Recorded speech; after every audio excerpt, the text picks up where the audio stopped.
Laga yang mempertemukan timnas Indonesia dan Australia benar-benar berjalan seru.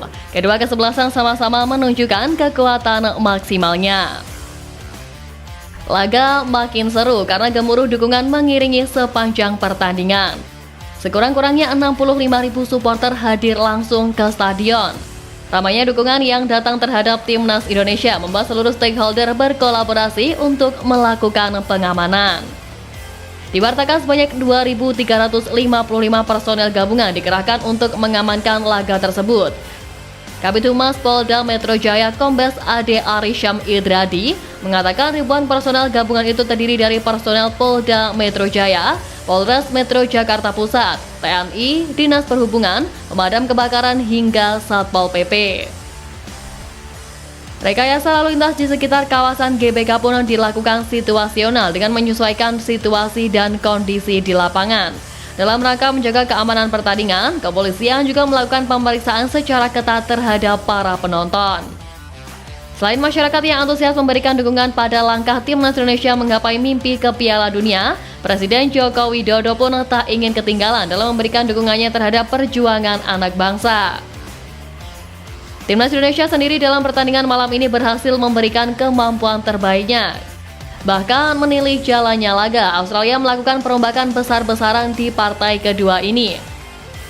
Hal ini tak terlepas dari hasil minor yang diperoleh tim Sakros di laga perdana mereka, yakni kekalahan atas Bahrain dengan skor 0-1. Atas hasil itu, ada sekitar 4 hingga 5 perubahan dalam starter The Sakros.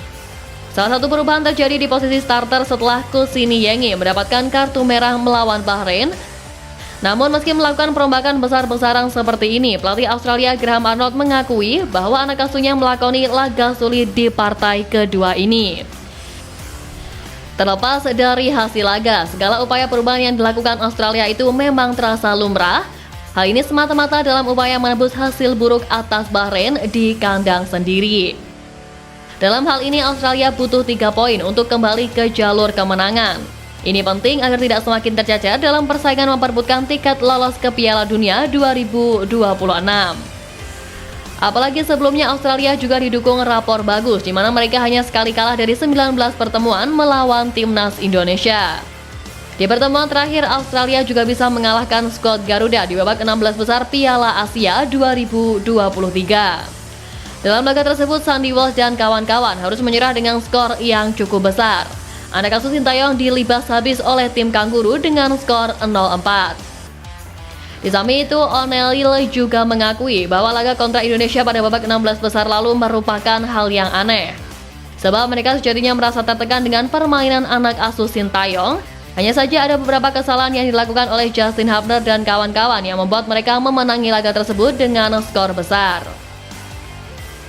Akan tetapi meski pernah begitu perkasa di hadapan Garuda, anak asuh Graham Arnold sama sekali tidak meremehkan tim tuan rumah. Bahkan salah satu gelandang andalan Sakros, Aidan O'Neil, mengatakan bahwa ia dan rekan satu timnya sepakat untuk tidak melihat masa lalu. Seluruh tim Australia juga sepakat bahwa tim Merah Putih sudah jauh lebih kuat dan tampil berbeda. Sebab banyak pemain yang baru bergabung setelah ajang Piala Asia lalu.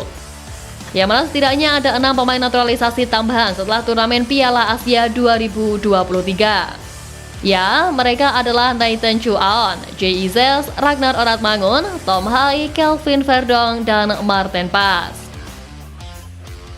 Satu hal yang kami sepakati sebagai satu tim adalah pertandingan ini sangat berbeda dari Piala Asia. Pengakuan tersebut memang cukup realistis, apalagi jika dilihat saat ini timnas Indonesia terus mengalami peningkatan performa yang signifikan.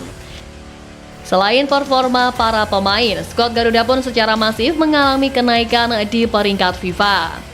Hasil imbang melawan Arab Saudi membuat peringkat timnas Indonesia naik dari 133 menjadi 131. Ya, skuad Garuda mendapat 6,88 poin berkat catatan menahan imbang Arab Saudi. Tak hanya mengejutkan pemain Australia, peningkatan yang dialami timnas Indonesia ini lebih dulu membuat negara rival Vietnam ketar-ketir. Bagaimana tidak, timnas Vietnam saat ini tidak lagi berada di 100 besar ranking FIFA dan posisi mereka terus menurun. Bahkan publik Vietnam kini mulai khawatir posisi mereka akan disalip timnas Indonesia. Berbanding terbalik dengan skuad Garuda, Vietnam justru digilas Rusia pada turnamen yang mereka gelar di FIFA Matchday September ini. Vietnam terlempar dari 100 besar pada Februari lalu setelah sempat ada di peringkat ke-94. Kini menurut FUTI Ranking, pasca kalah dari Rusia, Vietnam berada di peringkat ke-170 dunia di ranking FIFA. Kekalahan 0-3 dari Rusia menyebabkan poin Vietnam dikurangi 2,14 angka.